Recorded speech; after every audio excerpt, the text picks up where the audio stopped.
Hi friends, this is your pal Scott Garibay, and today we are going to talk about Dungeons & Dragons, and we're going to talk about a Dungeon Master's observations of Stranger Things. We're going to look at Stranger Things Season 1, Episode 5, The Flea and the Acrobat, and we're going to look at it through the lens of Will Byers. All right, so Will Byers is in the Upside Down, and his friends are none of them have forgotten him. None of them have abandoned them. None of them have even hesitated to find him. And that is very much not the case with other people. Like, for instance, Barb was very much abandoned by Nancy. Nancy drug her feet before finally going to the police. And when Nancy asked Steve Harrington if hey, go with the police to me, he was like, no, I don't want to get punished. He didn't even care that she was missing. I think this is really important because, like, I cannot explain how powerfully Stranger Things has really not only risen the profile of Dungeons & Dragons, just saying to people, hey, Dungeons & Dragons exists, and then saying, hey, this is what Dungeons & Dragons is, and then saying, hey, Dungeons & Dragons really changes people's lives, right? Like, Barb does not play Dungeons & Dragons. Nancy does not play Dungeons & Dragons. Nobody cares about Barb, right? Like, nobody's going to find her. Every single one of Will Byers' friends are like, we know what a hero is. We know what quests are. And not only are we dedicated to find him, we're actually equipped to find him, right? Like, and so one of the things I think is just so profound about Stranger Things is this idea that Dungeons & Dragons fundamentally changes who you are as a person. Like, the depiction of non-Dungeons & Dragons players in Stranger Things compared to the core four, Will Byers, Mike Wheeler, Lucas Sinclair, Dustin Henderson, it is shocking, right? And it goes all the way through the show. I'm going to stay focused on season 1 here. Let's keep it focused. All right, the Flea and the Acrobat. All right, so Will Byers is in the Upside Down, okay? And his friends are going to find him. So what do they do to save their friends who is in a supernatural realm? They go to their science teacher, right? And they say, hey, let's talk about alternate dimensions. And what's really fascinating is they need help with a supernatural problem, right? But the way they deal with it is they put it into a context that others can understand. And the reason why is this is what Gary did. He was like, hey, everybody, hey, let's play a game. You're like, well, are we playing a game? It looks like you're talking about alignment. It looks like you're talking about morality. It looks like you're talking about good and evil and neutrality. It also looks like you're changing how narrative works. It looks like you're changing how identity works. Are you sure it's a game? Oh, I assure you this is a game. Wink, wink. Wink, wink. Yeah, it's a game. Sure. Okay. Yeah. Unbelievable. Like, it's laughable at this point, right? And when you watch Stranger Things, you're like, oh yeah, like these guys have used this to literally construct how their friendship works, to reshape every relationship they have.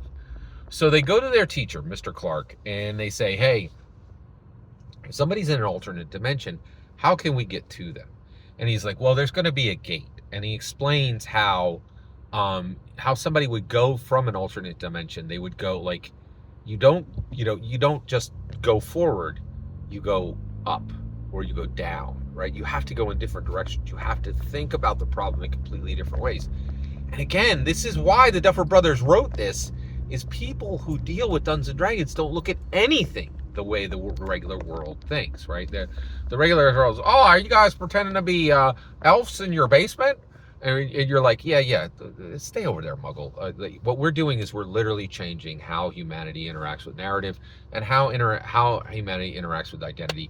But you tell yourself that we're playing elves sitting in our basement, that we're just nerds. We'll own all your companies. We'll probably run half your government soon. you'll work for me, but let's just pretend we're playing elves in our basement. That's what's happening.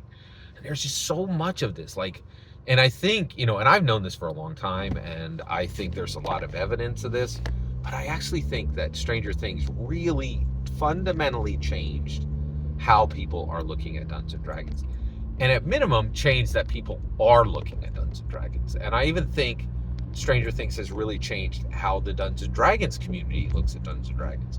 And that's not just me saying it. You look at D&D commentators, they have discussed Stranger Things in massive ways. And also the other thing is, I'm a student of Dungeons and Dragons history, and I'll tell you right now, no serious Dungeons and Dragons history will be written without talking about Stranger Things going forward. It's too big, right? And it's just, there's too much there, right?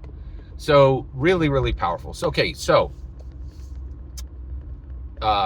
they talk to Mr. Clarke, and they realize that they need to go into the Upside Down. They also understand now that this gate will almost certainly generate an electromagnetic field. And Dustin Henderson says, okay, let's get our compasses and let's figure out the anomalies of the compasses, and that will get us to the gate. They begin following to the gate, right?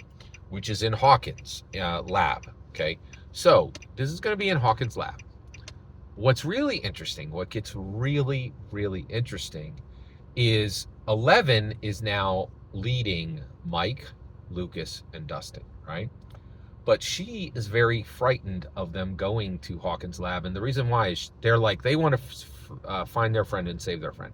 She knows Hawkins' lab is filled with things that will kill them, destroy them, put them in different dimensions, threaten their lives in ways they literally don't even understand, right? And so what she does is she screws up the compasses and misdirects them.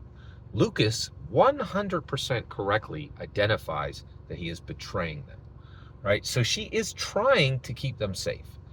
It is fully understandable why she is doing what she's doing, but there's been debate about this. Lucas is correct. 11 can't be trusted. She was taking them in the wrong direction, which is really interesting. And this is forgiven immediately, not even considered by Mike Wheeler because he has a romantic interest in her. And then also Dustin really kind of excuses what 11 is doing as well, because I think he's fascinated by her from a scientific perspective, because she is interesting from a scientific perspective, because she is a result of the Project MK Ultra, right? Which is a successful result of the Project MK Ultra, which is pretty fascinating, right? So she is literally the outcome of a scientific experiment, right? So, but this is all really fascinating. And what really is wild is they start fighting about this, right? And Lucas correctly calls her out and says, you are leading us in the wrong direction. She literally uses her psychic abilities to attack him, right?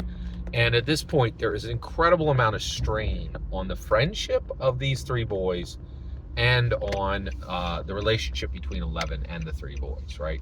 But Dustin Henderson is incredibly... the power of Dustin Henderson in this series is incredible. It is truly astounding what is happening with Dustin Henderson. And he is able to pull all this together and to make this work. And I thought this was really fascinating, just the job he did of getting this all together and making this work, right? And he pulls everybody together, and he keeps them, and he just kind of grounds them in this moment of crisis, because it truly is a moment of crisis. At this point, also, Nancy and Jonathan have decided to try to save Barb, right?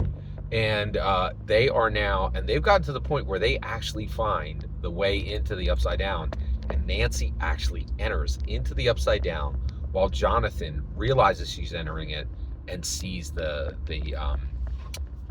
opening closing. That's it for season 1, episode 5 of Stranger Things, The Flea and the Acrobat. Every single word you just heard in this video is my humble opinion, nothing more, nothing less.